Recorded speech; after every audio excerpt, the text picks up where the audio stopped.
put more stuff in there, I'm going to lose my shit. Yeah, no, just like the whole interview, it just gets like more. And it's just doesn't there like. You cut and there's more shit in front of us, and then at one point you can't see either of us. It's just a bunch of shit. Okay, ready?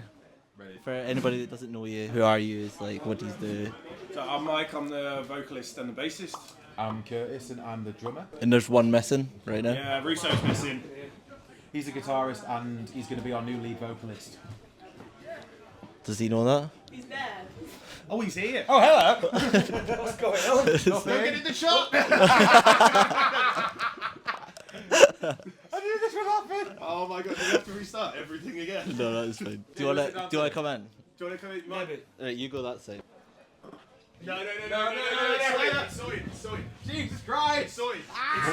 This is chaos. It's sorted. No, just sit there. Why? Sit there. Why have you done this? Can we just do this because we're going to get interrupted? Yeah. We.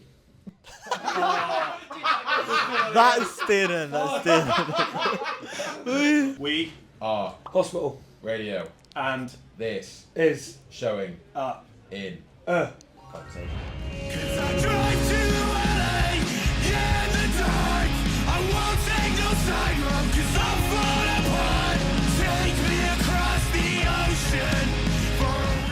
So you have released sort of one single beforehand, and that's Dreaming. How did that come about? Like, how did it feel to finally release like sort of like a debut? Like, is like a whole. I mean, from what we were writing before to what sort of came about, Dreaming kind of made us be, I guess, a real band. Kind of made us like think about how like a release strategy and how we would do it, and like the style, like the video style and stuff. I mean, we're the newbies. Russo's the original member of Hospital Radio, but he's the only original member as well. Yeah, so we started off with me and Jose, who isn't with us because his wife had a baby. And yeah, we were just writing kind of more pop punky songs in our bedroom. And then we found these two reprobates on Facebook. And yeah, so when we wanted to record Dreaming, we decided we were going to record Emily. Kind of decided like last minute to do Dreaming. We wrote Dreaming in like last minute, didn't we, Mike? And yeah, we decided to do that instead. I really like our writing process because it's one of those where it's just there's no structure to it at all, and I absolutely love it. It's like we'll sit down and for Dreaming, I can't remember the exact order, but we just sat down, we started playing a groove and some riffs, and then we just 30 minutes later we had the bones of the song ready to go.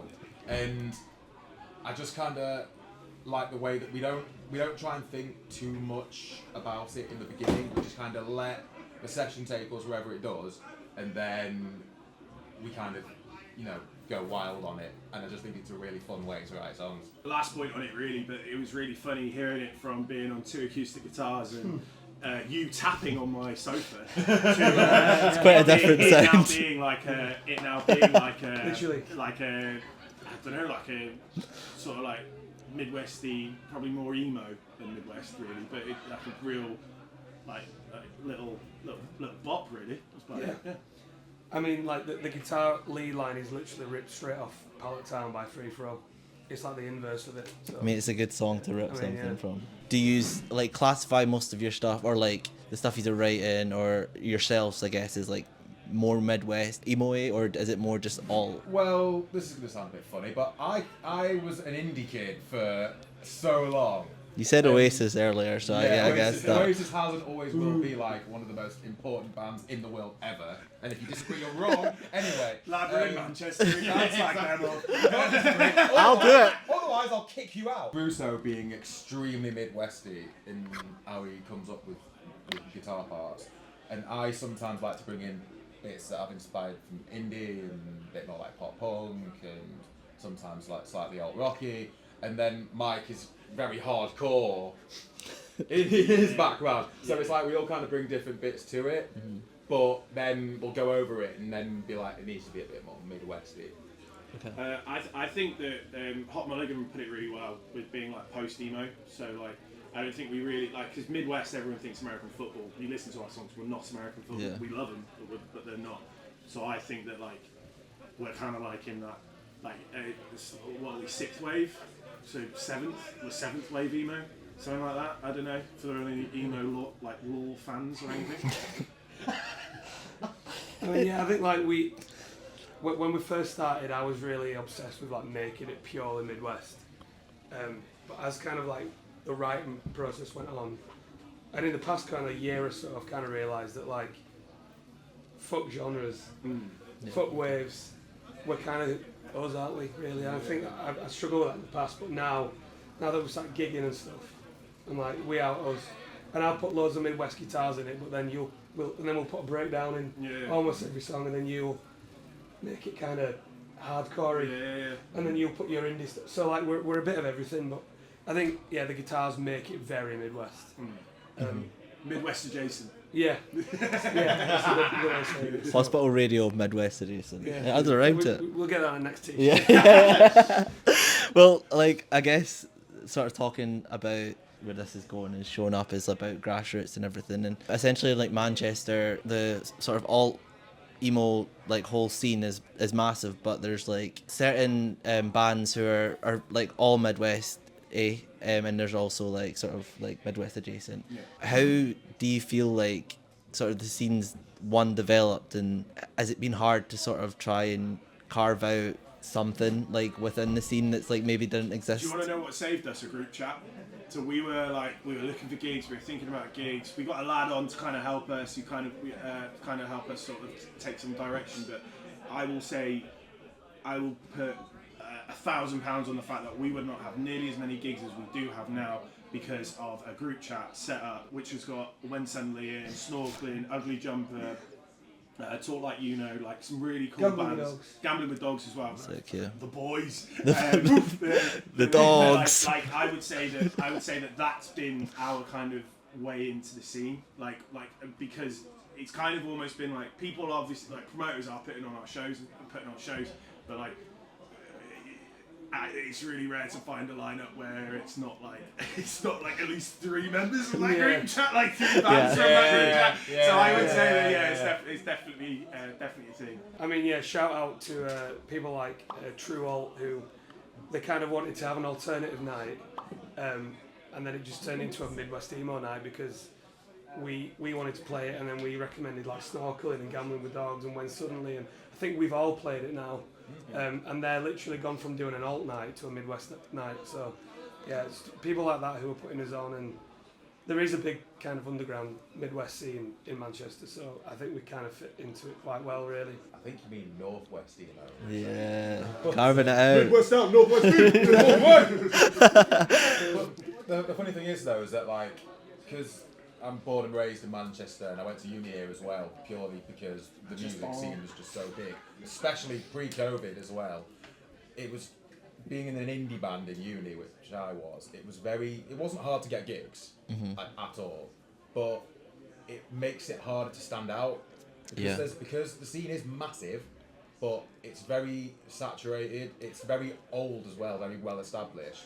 So when you're trying to break in, you have to really like have that something to give yourself a chance. Whereas we don't have something, but when you have this whole new Midwest emo scene, because it's not quite as old, it's not been around for the past like 15-20 years here, at least not that I'm aware, then it gives us a chance to try and like help shape it a little.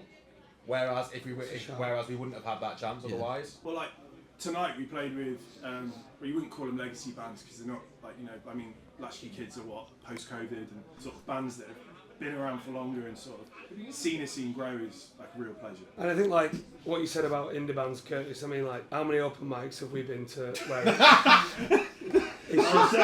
I'll start rocking. I should have known. It's just singer-songwriters on acoustics. You might get a band and it's always an indie band, and I mean like when I tell people like at work or out in public I'm in a band, they go, oh my brother's in a band, and the band that they're in is always an indie band. There's so many thousands of indie bands knocking about, so I feel like we can stand out a bit more by not being that in a way. So I think that's pretty cool, to be fair. We played a gig to one drunk guy who just kept shouting at Mike to tune his bass.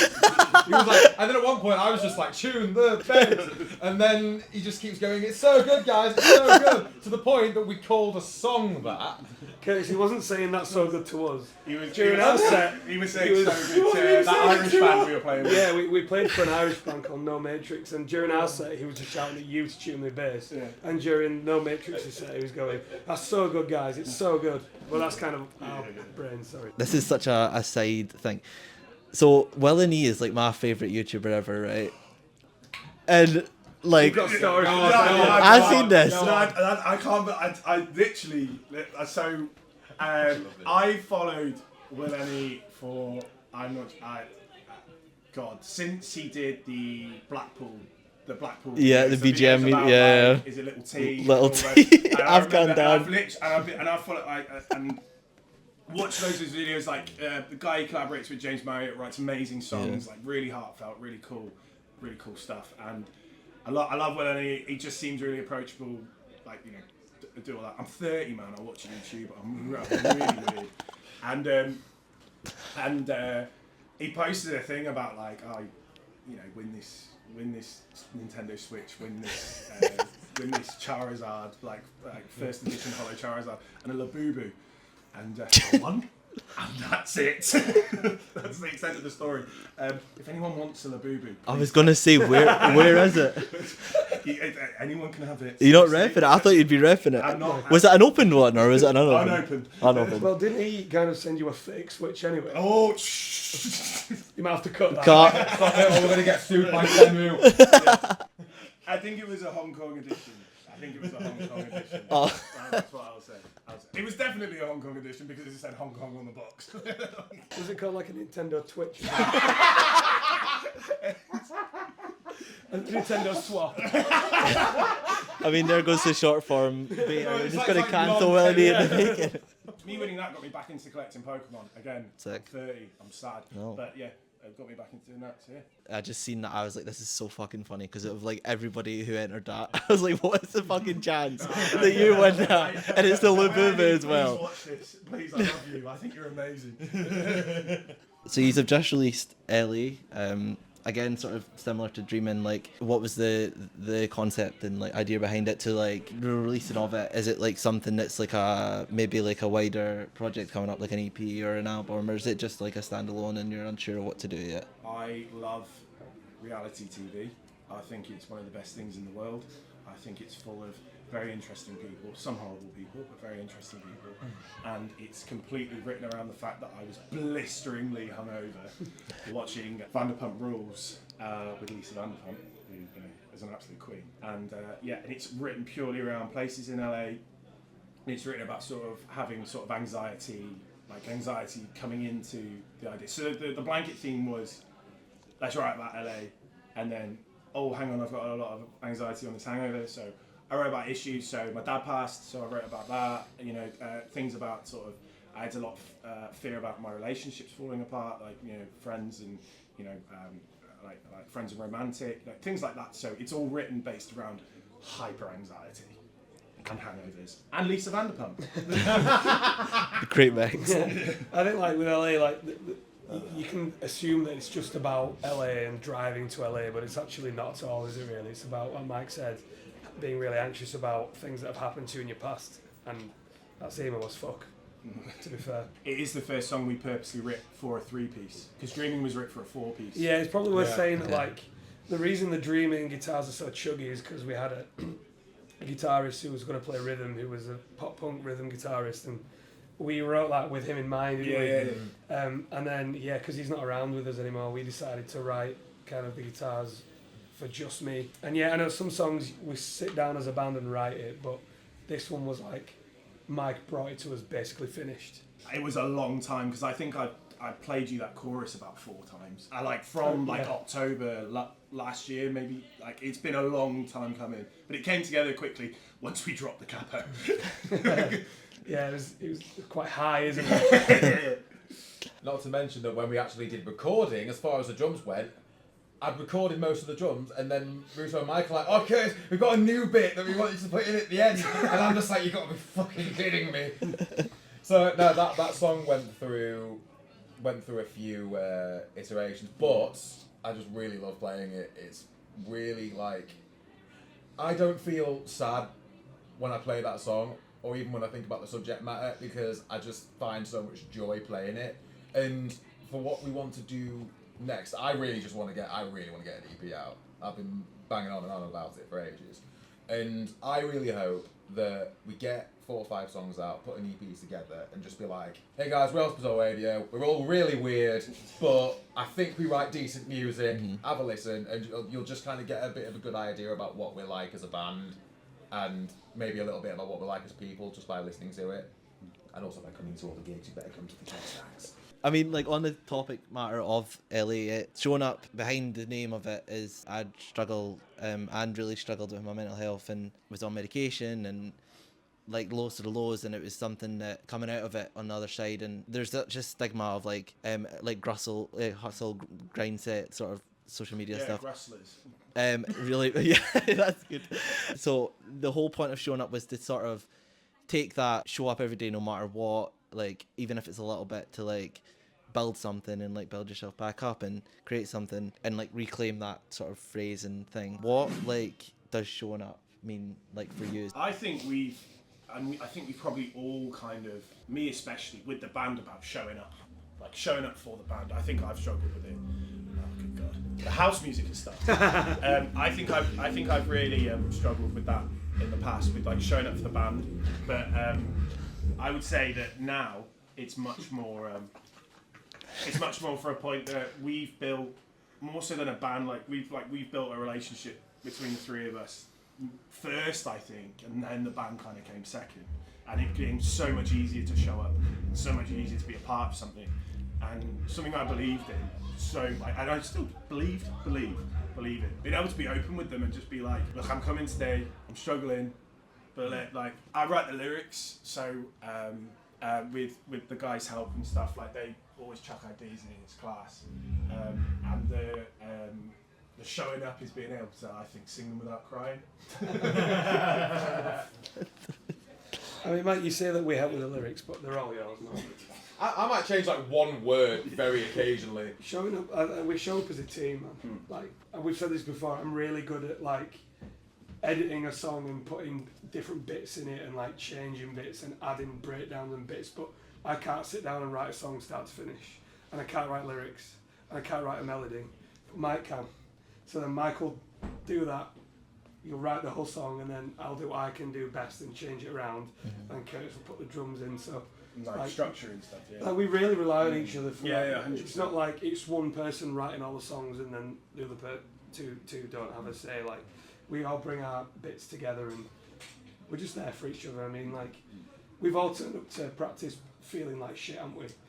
And then left feeling great and left feeling supported and having a great time. So I've got one point. If you want to show up for Curtis, just write a new song and he gets praised. Yeah, like I wasn't doing so good a couple of weeks back, and then Mike was just like, oh, I've got a new song, and I was like, new song, and I just because I've got ADHD as well, I was just like, I got a massive energy boost. And it does really help me, because I met these two after I'd gone through probably the worst period of my life by far, and it was just a breath of fresh air, because me and Mike both just replied to a Facebook ad and then got in, met Russo, and now the three of us are really close friends. We're a trio of grassroots. And you know, there's a lot of neurodivergency between us, but we know it very well. just a touch. But like, it's just, you know, I wasn't feeling great yesterday, and I was just very anxious. You know, there's just a lot going on in life at the moment, and I just messaged the others being like, I don't know how I'm going to be later and tomorrow.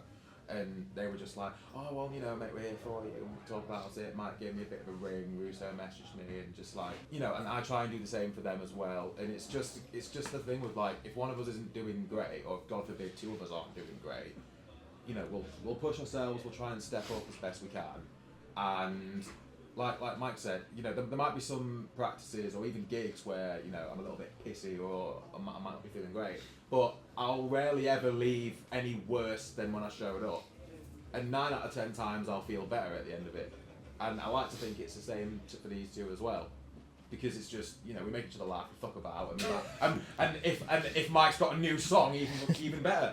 So just like it's at the end of the day, even if we're feeling like shit, we still show up, and that's what that means in my head anyway. And lastly, because it has been, I've kept you longer than I said. That's our fault, man. Lad, we bitter. We are sitting in a pile of music equipment.